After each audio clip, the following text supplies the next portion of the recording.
本次课程我们要进行的是 ESDS 20.20 训练。为什么我们会需要进行这样的训练呢？泰永电子主要提供的服务为电路板的组装代工，品质是泰永电子至关重要的要求。因此，我们通过多项国际管理系统认证，让我们的制程稳定且可靠。目前已通过的6大项品质暨环境系统包含 ISO 9001、ISO 14001、ISO 13485、ESDS 20.20、IATF 16949、IEQC QC 080000，而此次的主题为 ESDS 20.20，也就是静电放电防治认证，以确保客户所需的产品避免受到 ESD 的破坏。本次课程希望能够带给各位同仁正确的防护观念，让静电防护落实在泰永的每一处。首先，我们要先了解的是，什么是静电呢？日常生活中有许多状况都与静电有关，例如冬天穿着毛衣时，头发不受控制地粘在衣服上，甚至在穿脱时产生噼里啪啦的声响，又或者是下车关闭车门时，突然感受到一阵刺痛的电流。这些情形都是与静电有关。以前面提到的毛衣为例，当我们套上衣服时，穿脱的动作即造成摩擦，使得衣服与身体或头发发生静电。那为什么冬天时的毛衣更容易产生呢？第一个原因是冬天较为干燥，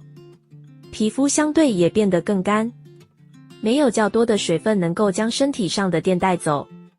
所以更容易产生静电。第二个原因是毛衣的材质属于不导电的绝缘体，容易透过摩擦产生静电。若将衣服更换成棉质或丝质，其导电性能比较高，就可以减少静电发生的情况。我们再进一步深入了解静电产生时的原理。人体以及空气中的灰尘、周遭的物体等等，其实都有带电。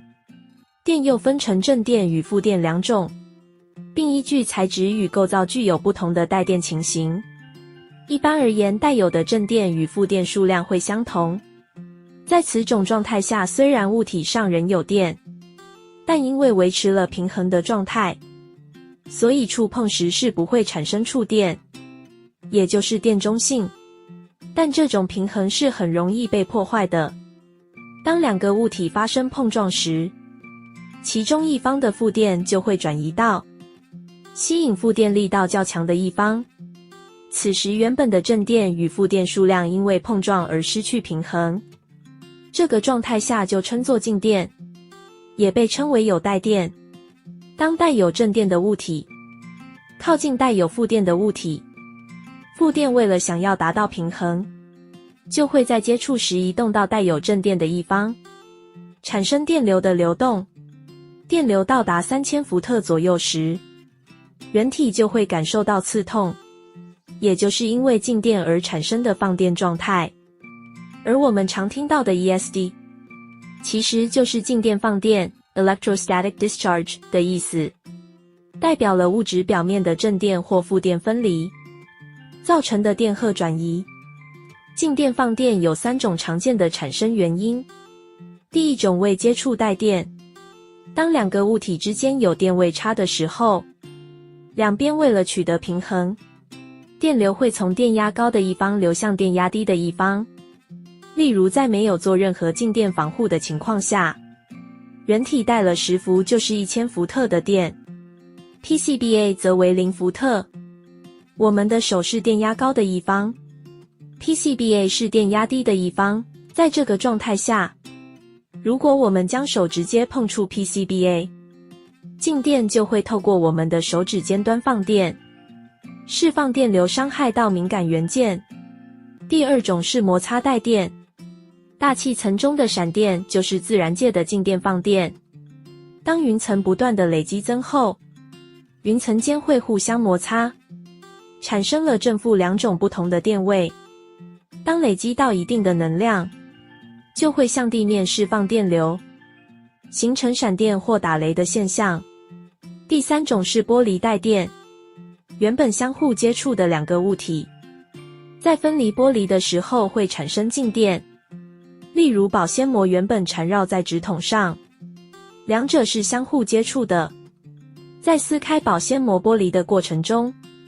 负电荷移动也就产生了静电放电。那么 ESD 静电放电与电子产品的制造品质有什么关系呢？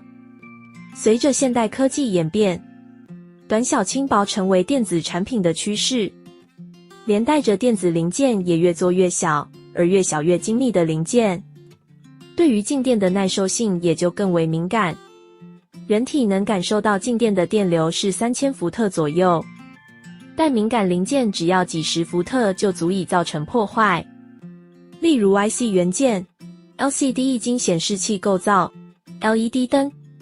基体电路就是我们常见的 IC 零件，它属于静电敏感元件。基体电路内都有制作静电防护的特殊电路，它提供了静电专门的电流路径，避免静电在放电时通过敏感元件的内部，造成静电破坏。所以静电敏感元件，也就代表着此元件对静电很敏感，对电流的耐压度很低。即使是微弱的电流，以不正确的方式通过，就会导致电路异常。而我们需要如此留意静电放电的防护，是因为静电破坏不仅是于带电产生的静电放电现象，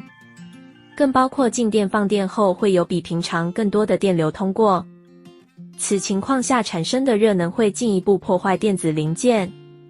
所以静电的产生不只会感觉到触电，甚至有可能烫伤、起火。因此 ESD 的防护不仅是为了产品，也对于我们的自身安全至关重要。以下是 IC 也就是基体电路受到破坏的案例。各个零件的内部构造是有线路的，当 IC 的内部线路被静电破坏，光使用肉眼是很难看出来受到的伤害，需要透过专业设备才能够观察到。再来则是 PCB 内部线路被静电破坏之案例。静电放电最大的伤害不是立即将产品破坏，而是将产品变成危险的良品，从外观上是看不出来的。也因为静电放电导致的不良，很难被测试分析出来，它会让产品的功能受损或使用寿命衰减，